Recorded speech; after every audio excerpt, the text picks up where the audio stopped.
اعوذ باللہ من الشیطان اللعین الرجیم بسم اللہ الرحمن الرحیم ان اللہ وملائکتہ یصلون علی النبی یا ایھا الذین آمنوا صلوا علیہ وسلموا تسلیما اللہم صلی علی محمد۔ محترم ناظرین، السلام علیکم ورحمۃ اللہ وبرکاتہ۔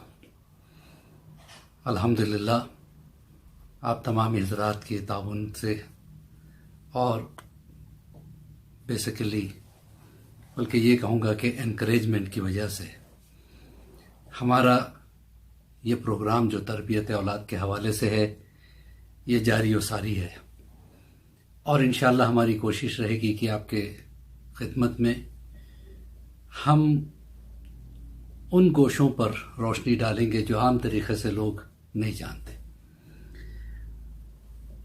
ابھی جو ہے بالخصوص انبیاء کے حالات کے حوالے سے ہمارا یہ ایپیسوڈ بیسیکلی بچوں کے لیے ہے، تاکہ بچوں کو بیسک نالج مل جائے، اور آپ ماشاءاللہ سے میں دیکھ رہا ہوں کہ آپ برابر اس کو شیئر بھی کرتے جا رہے ہیں۔ مولا آپ کو اس کا اجر عظیم دے، اور ہم یہ چاہتے ہیں کہ آپ اس کو شیئر کریں، اپنے ہر کانٹیکٹ میں بھیجیں۔ ہو سکتا ہے کہ ایسا بچہ جو ایسے مقام پہ رہتا ہے جہاں پہ آس پاس میں کوئی مدرسہ نہیں ہے، کوئی دینی تعلیم نہیں ہے، ان بچوں تک اگر یہ چیزیں پہنچ جائے تو ہماری کوشش پوری ہو جائے گی۔ تو جناب آدم کا ذکر ہو چکا، جناب ادریس کا ذکر ہو چکا، جناب نوح کا ذکر چل رہا تھا۔ جناب نوح کے بارے میں جیسے کہ ہم نے کہا تھا گزشتہ ایپیسوڈ میں بھی کہ ان کا نام نوح اس لیے پڑا کہ یہ ہر وقت خوف خدا سے رویا کرتے تھے، نوحہ کیا کرتے تھے، تو نوحہ سے نوح بنا ہے۔ تو جناب نوح جو ہے یہ وہ نبی ہے جو جناب آدم کے بعد، طوفان کے بعد انہی کی نسل سے جتنی بھی بشریت پھیلی ہے، اسی لیے ان کو آدم ثانی بھی کہا جاتا ہے۔ اور ان پر 10 صحیفے نازل ہوئے تھے، صحیفے یعنی بکلیٹس۔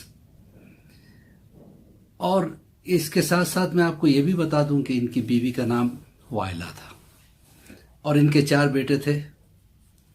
کنعان پہلے بیٹے کا نام تھا جو منکر رسالت بنا، جو نافرمان بن گیا، اور وہی وجہ تھی کہ طوفان نوح میں نہ ان کی بیوی بچ سکی، نہ ان کا یہ بیٹا بچ سکا۔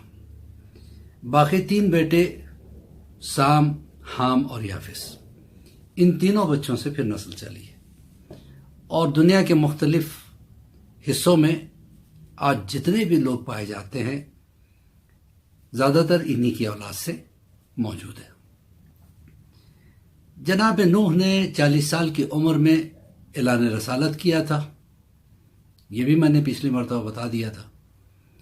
پھر انہوں نے اعلان رسالت کے بعد 950 سال تک انہوں نے تبلیغ کی۔ تو کتنے ہو گئے؟ 40 اور 950 یعنی 960۔ اس کے بعد طوفان چلا۔ طوفان نوح کے بعد جناب نوح 60 سال تک زندہ رہے، تو کل ملا کے ان کی عمر 150 سال، 1050 سال کی تھی۔ 1050 سال کی عمر۔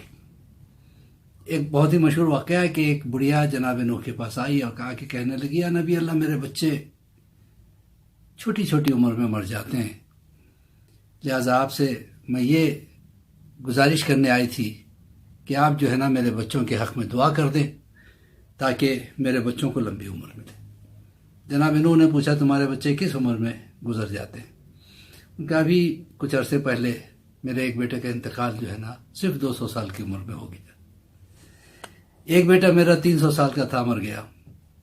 ایک بیٹا میرا جو ہے نا 150 سال میں مر گیا۔ تو جناب نوح مسکرا کے کہنے لگے 300 سال، 150 سال، 200 سال یہ چھوٹی عمر ہوتی ہے؟ تو اس نے کہا، یا نبی اللہ، آپ سے تو بہت چھوٹی عمر ہوتی ہے، آپ کی عمر دیکھیے ماشاءاللہ بہت لمبی عمر ہے۔ تو جناب نوح نے کہا کہ اگر تم آخری دور کے امت رسول کو اگر دیکھو گی تو ان کی عمر بہت مختصر ہوگی. آن این ایوریج 60 سال کی عمر، 65 سال کی عمر، 70 سال کی عمر میں وہ لوگ ختم ہو جائیں گے، مر جائے کریں گے. تو حیرت کرنے لگی، کہنے لگی 60 سال کی عمر میں وہ مر جائیں گے؟ کہاں؟ کہ 60 سال کی عمر میں وہ شادی بھی کریں گے، اسی عمر کے اندر اندر وہ شادی بھی کر لیں گے. کہاں؟ کہ بچے بھی پیدا کریں گے. کہاں؟ مکان بھی بنائیں گے. کہاں؟ کیوں یہ سب کیوں پوچھتی ہے؟ کہ اللہ اکبر، اتنی چھوٹی سی عمر پا کے ان کو اتنی فرصت ہے شادی کرنے کی، مکان بنانے کی، بچے پیدا کرنے کی. کہ کیوں؟ اگر تو ہوتی تو کیا کرتی؟ تو اس نے کہا دیکھیے اسی سے پتہ چلتا ہے کہ عمر کی اہمیت کیا ہے. نے کہا اگر مجھے پتا چلے کہ میری عمر 60 یا 70 سال کی ہو تو میں ایک سجدے میں ساری عمر گزار دوں گی. تو عزیزو، یہ جو عمر ہمیں ملی ہے یہ اللہ کا بہت بڑا تحفہ ہے. اس کو صحیح طریقے سے استعمال انسان کرے تو وہی بہت بڑی کامیابی ہے.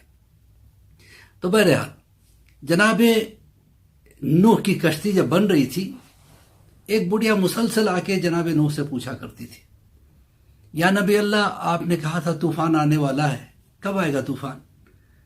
کہا جب آئے گا اس سے پہلے میں بتا دوں گا. کہا نہیں، میں آپ کی کشتی میں آ کے سوار ہونا چاہتی ہوں. اس نے کہا، جناب نوح نے کہا ٹھیک ہے. لیکن ہوا یہ کہ جب طوفان آیا تو جناب نوح کو دھیان نہ رہا اس عورت کو اطلاع دینے کی. نتیجہ یہ ہوا کہ طوفان آ گیا اور اس کے بعد 40 دن تک مسلسل طوفان رہا. زمین سے پانی ابلنے لگا، آسمان سے پانی برسنے لگا، دریاؤں کا پانی موج زن ہو گیا، سمندر کا پانی طوفانی لہریں اٹھانے لگا. نتیجہ یہ ہوا کہ پوری دنیا پانی ہی پانی ہو گئی اور 40 دن تک مسلسل یہ طوفان چلتا رہا.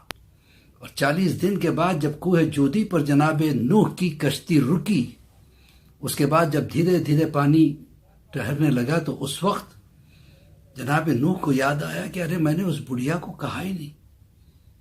گھبرا گئے.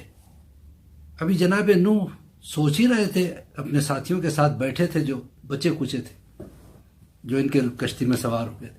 دیکھا کہ وہ بڑھیا سامنے سے آ رہی، پریشان ہو گئے. کہنے لگے تو یہاں کہاں گھوم رہی ہے؟ کہ آپ ہی سے ملنے آئی تھی پوچھنے کے لیے طوفان کب آئے گا. کہ ارے طوفان تو آیا اور چلا گیا، تجھے پتا بھی نہیں چلا. کہ نہیں، مجھے تو کچھ نہیں پتا چلا. جناب نوح نے کہا پروردگار یہ کیا ماجرا ہے؟ کہ یہ تمہارا انتظار کر رہی تھی، لہٰذا ہم نے طوفان کے وقت جس خطہ ارض پہ یہ تھی اس کو ہم نے اٹھا لیا تھا، لہٰذا اسے پتا بھی نہیں چلا. تو پتا چلا کہ معصوم کا جو صدق دل سے انتظار کرتا ہے اللہ اس کو دنیا کے ہر طوفان اور بلاؤں سے بچا بھی لیتا ہے. تو ہم کتنے خوش نصیب ہیں کہ ہم ہمارے امام زمانہ کا انتظار کرتے ہیں. لہذا ہمیں انتظار ایسے کرنا چاہیے جس طریقے سے اس بڑھیا نے کیا تھا. بار بار آ کے پوچھتی تھی کب آئے گا طوفان، کب آئے گا طوفان، اور کب آپ مجھے آ کے بتاؤ گے، کب آپ مجھے آ کے بتاؤ گے، کب میں آپ کی کشتی میں سوار ہو جاؤں گی. تو عزیزان محترم، معصوم کا انتظار اس طریقے سے کرنا چاہیے. یہ تھے جناب نوح کے اور بھی کچھ واقعات ہیں، لیکن ان کی طرف بڑھنے سے پہلے ایک چیز کہہ کے آج کے ٹاپک کو میں کلوز کرتا ہوں. انشاءاللہ اگلے لیسن میں ہم کچھ اور گفتگو کریں گے جناب نوح کے حوالے ہی سے. تو میں یہ کہنا چاہتا ہوں کہ جناب نوح کی کشتی میں 80 آدمی تھے، لیکن کسی کا نام ہمیں نہیں پتا سوائے جناب نوح کے یا ان کے ان 3 بیٹوں کے. کسی کا نام ہم نہیں جانتے. لیکن آپ ذرا سوچیں کیا وجہ ہے کہ ہم جناب نوح کے جو وہ مخلص صحابہ جو ان کے ساتھ کشتی میں آ گئے تھے ان کے نام ہمیں کیوں یاد نہیں؟ اس کی وجہ یہ ہے کہ جب سورج طلوع ہوتا ہے تو ستارے موجود ہوتے ہیں لیکن سب یعنی وینش ہو جاتے ہیں، کسی کو نظر نہیں آتے. سورج کی آب و تاب اتنی زیادہ ہوتی ہے کہ ستارے ہونے کے باوجود نظر نہیں آتے. لہذا جناب نوح کی شخصیت ایسی تھی کہ باقی سارے چھپ کے رہ گئے. لیکن اللہ اکبر، امام حسین کے ساتھ 72 ساتھی تھے. سب کے نام ہمیں معلوم، سب کی ولدیت ہمیں معلوم، سب کی عمر ہمیں معلوم، سب کی قربانیاں ہمیں معلوم. کیا وجہ ہے؟ وجہ یہ ہے کہ گویا کربلا میں امام حسین نے اتنا کرم کیا ہے اپنے چاہنے والوں پر کہ آج امام حسین کے ساتھی، ہر ساتھی جو ہے نا، ان کے نام، ان کے ولدیت، ہر چیز ساری دنیا کو پتہ ہے۔ یہ ہے کرم امام حسین کا۔ بلکہ میں یہ کہوں کہ ایک حسین نے 72 آئینے بنا دیے تھے اپنے، جس میں دیکھو حسین نظر آ رہا ہے۔ حبیب اپنے مظاہر میں دیکھو تو حسین کی شخصیت نظر آتی ہے، ان کا کردار امام حسین کے کردار سے ملتا جلتا۔